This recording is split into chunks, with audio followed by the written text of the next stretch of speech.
Hello, my wonderful Scorpios. Welcome to your October 2017 tarot reading. I'm looking forward to sharing what the cards have for you, and I wanted to thank you for subscribing to my channel, joining me here, leaving all those wonderful supportive comments. I really appreciate it, and my heart goes out to you. So thanks very much for all of that. And for those of you that are interested, I now have a link below that will take you to my schedule if you're interested in a private reading. So let's get on with the general reading for Scorpios, and this is for October.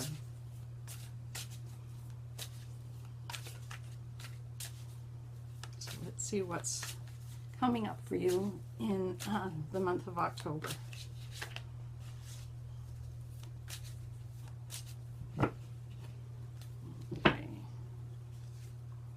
Okay, so you're opening up the month with the Healer of Wands.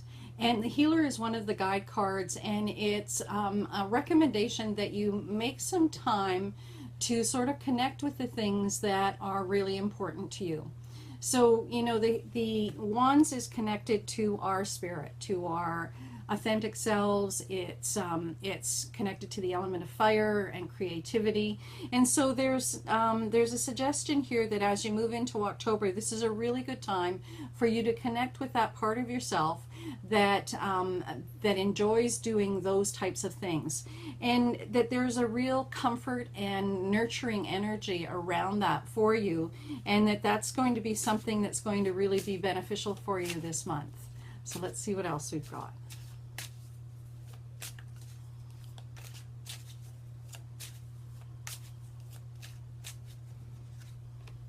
Okay, interesting. Seven of Swords. So the Seven of Swords is very much about is the way we think about things. Swords is our thinking mind. It's the way we analyze things. And the Seven of Swords is about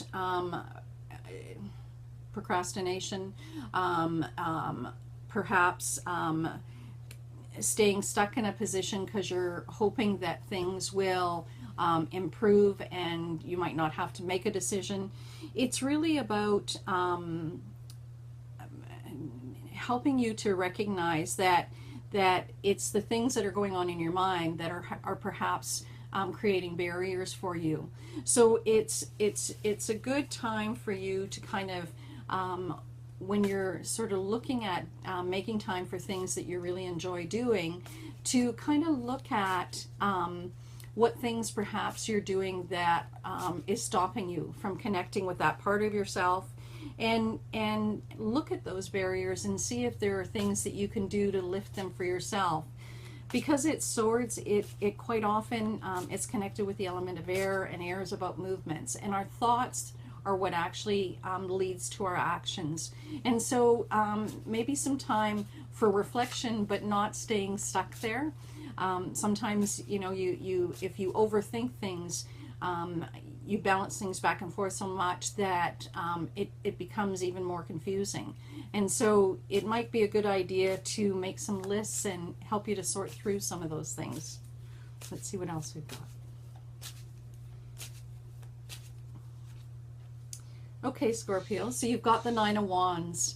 And the Nine of Wands, because you've got the Healer of Wands as well, this is really an invitation for you to really connect with the things you love to do. Okay, so, you know, we get so busy, life keeps us sometimes from making time for that. And the Nine is very much about, you can see there's a table behind her and it's all set, and she's got the wand in it, and the magic is just coming out of that. And so really you've worked for a long time to get to the position that you're in right now, and it's really about making time now for those things. You know, sometimes we put off for tomorrow, oh, we'll do it, you know, we'll do it later, we'll do it when we finish this, you know, that kind of thing. And that could be what, you know, why you got the Seven of Swords, is because you keep putting things off because of other commitments, other situations you think are a big priority. And you know, you're really being, there's a real message here about the importance of connecting with those things, connecting with that aspect of yourself and making time for those types of activities.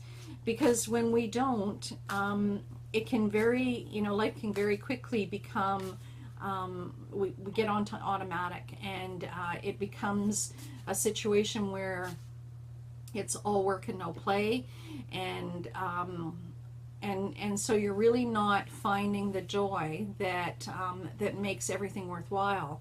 So some real suggestions, some validation about the importance of doing things you enjoy doing, and making time for some of those creative things. So if you haven't done them for a long time, it's definitely time to do that.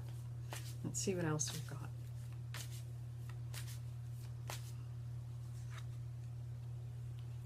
And you have the moon, and it's reversed. And so, when the moon is upright, it's talking about sort of, the connection with intuition, the connection with that energy that is, that the moon quite often can bring for us. I know if you've worked in customer service or any of those places, you know that full moons can often bring, a roller coaster type effect.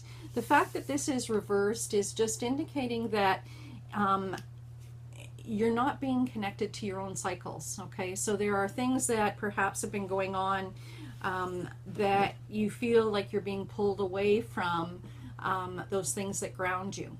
And so, there's a really strong indication here for you, Scorpio, that you need to take that downtime. You need to take that time to start projects and work on things that that really help you to sort of de-stress, that help you to feel like you're enjoying things, like this is all worthwhile, and to be true to yourself. So, life and chores and responsibilities and those things are always there, and they're important for us to pay attention to, but also is the self-care part that allows you to make time for things that that fill your spirit, that fill your heart with joy. So I hope that you take time this month, and whether it's getting out those paintbrushes or writing or whatever it is that you love to do, make time for it. And I hope that October is an absolutely fabulous month for you. Thanks for joining me today, and have an absolutely wonderful month. Bye-bye for now.